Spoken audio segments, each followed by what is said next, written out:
السلام عليكم ورحمة الله وبركاته.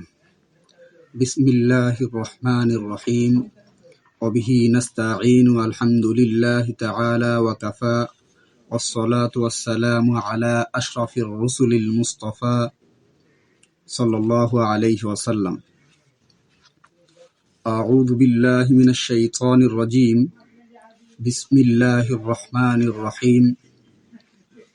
فقلت استغفروا ربكم إنه كان غفارا يرسل السماء عليكم مدرارا ويمددكم بأموال وبنين ويجعل لكم جنات ويجعل لكم أنهارا. সূরাত নূহ। সম্মানিত দর্শক শ্রোতা, যাবতীয় প্রশংসা আল্লাহ সুবহানাহু ওয়া তাআলার দরবারে আলহামদুলিল্লাহ। দরুদ ও সালাম বর্ষিত হোক শেষ নবী হযরত মুহাম্মদ সাল্লাল্লাহু আলাইহি ওয়াসাল্লামের উপর। আজকের আলোচনার বিষয় ইস্তিগফার, ক্ষমা প্রার্থনা। আল্লাহ সুবহানাহু ওয়া তাআলা হযরত মুহাম্মদ সাল্লাল্লাহু আলাইহি ওয়াসাল্লামকে ক্ষমা প্রার্থনা করতে বলেন এবং তার সকল বান্দাদেরকেই তিনি ক্ষমা প্রার্থনা করতে বলেন। আল্লাহ সুবহানাহু ওয়া তাআলা সূরা নাসরের 3 নম্বর আয়াতে বলেন, ফাসাব্বিহ বিহামদি রাব্বিকা ওয়াস্তাগফির ইন্নাহু কানা গাফফারা। অতএব তুমি তোমার রবের প্রশংসা করো এবং তার কাছে ক্ষমা প্রার্থনা করো, অবশ্যই তিনি তওবা কবুলকারী। তো মুহতারাম হাজিরিন, আল্লাহ সুবহানাহু ওয়া তাআলা আমাদেরকে তার কাছেই তওবা করতে বলেন, ক্ষমা প্রার্থনা করতে বলেন, আর অবশ্যই তিনি তওবা কবুলকারী। এই ইস্তিগফারের বিষয়ে হযরত হাসান বসরি রাদিয়াল্লাহু তাআলা আনহু সম্পর্কে একটা প্রচলিত গল্প আছে। একবার তার মজলিসে একজন ব্যক্তি এসে জিজ্ঞেস করলেন, তাকে বললেন যে একটা অভিযোগ জানালো যে আমার সন্তান হয় না। আর একজন ব্যক্তি অভিযোগ জানালো যে অনাবৃষ্টির, আর একজন ব্যক্তি অভিযোগ জানালো তার দরিদ্রের, আর একজন ব্যক্তি অভিযোগ জানালো যে তার বাগান শুকিয়ে যাচ্ছে।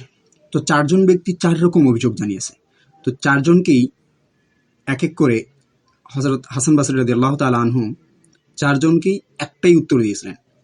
তাদেরকে বলেছিলেন, তোমরা ইস্তিগফার করো।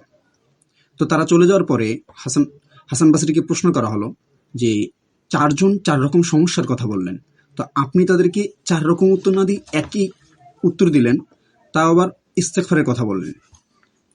তখন হযরত হাসান বসরি রাদিয়াল্লাহু তাআলা আনহু বললেন, আজ এটা আমি আমার পক্ষ থেকে বলিনি, বরং কোরআনে আছে, আমি কোরআন থেকেই বলেছি। যেমনভাবে হযরত নূহ আলাইহিস সালাম তার উম্মতকে, তার কওমকে যখন দাওয়াত দিচ্ছিলেন, তিনি আল্লাহ সুবহানাহু ওয়া তাআলাকে বলতেছেন, হে আল্লাহ, ফাকুলতু ইস্তাগফিরু রাব্বাকুম ইন্নাহু কানা গাফফারা।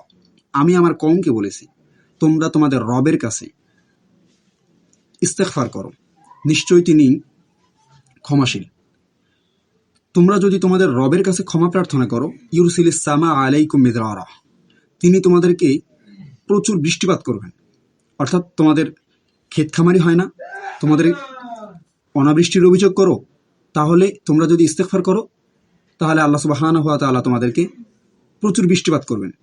এরপর আমি তাদেরকে বলেছি, ওয়ায়ুমদিদকুম বিআমওয়ালি ওয়া বানিন, তোমরা যদি ইস্তিগফার করো তাহলে আল্লাহ সুবহানাহু ওয়া তাআলা তোমাদেরকে ধন সম্পদ দিয়ে সাহায্য করবেন, তোমাদেরকে সন্তান সন্ততি দান করবেন।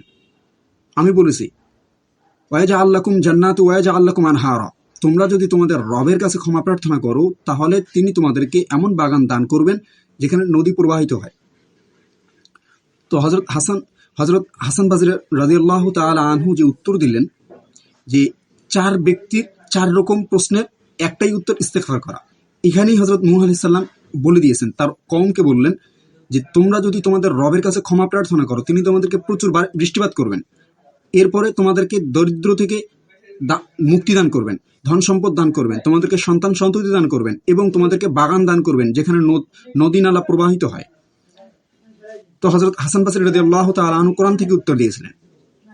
অর্থাৎ আল্লাহ রাসূল সাল্লাল্লাহু আলাইহি ওয়াসাল্লাম আমাদেরকে ইস্তিগফারের গুরুত্ব শিখিয়েছেন, ইস্তিগফারের গুরুত্ব বুঝিয়েছেন। আল্লাহ রাসূল সাল্লাল্লাহু আলাইহি ওয়াসাল্লাম বর্ণিত আছে, কোন বর্ণনা আছে তিনি দিনে ৮০ বার ইস্তেগফার করতেন। আবার কোনো কোনো বর্ণনা রয়েছে তিনি ১০০ বার ইস্তেগফার করতেন। তো ইস্তেগফারের ফজিলত বা ইস্তেগফারের গুরুত্ব ইসলামে অনেক। তাই আসুন আমরা ইস্তেগফার করব, আল্লাহ সুবহানাহু ওয়া তাআলার কাছে ইস্তেগফার করি। আস্তাগফিরুল্লাহাল্লাযী লা ইলাহা ইল্লা হুয়াল হাইয়ুল কাইয়্যুম ওয়া আতুবু ইলাইহি। আল্লাহ সুবহানাহু ওয়া তাআলা আমাদেরকে ক্ষমা করুন এবং আমাদের আমলে সালেহ কবুল করুন। আসসালামু আলাইকুম ওয়া রাহমাতুল্লাহি ওয়া বারাকাতুহু।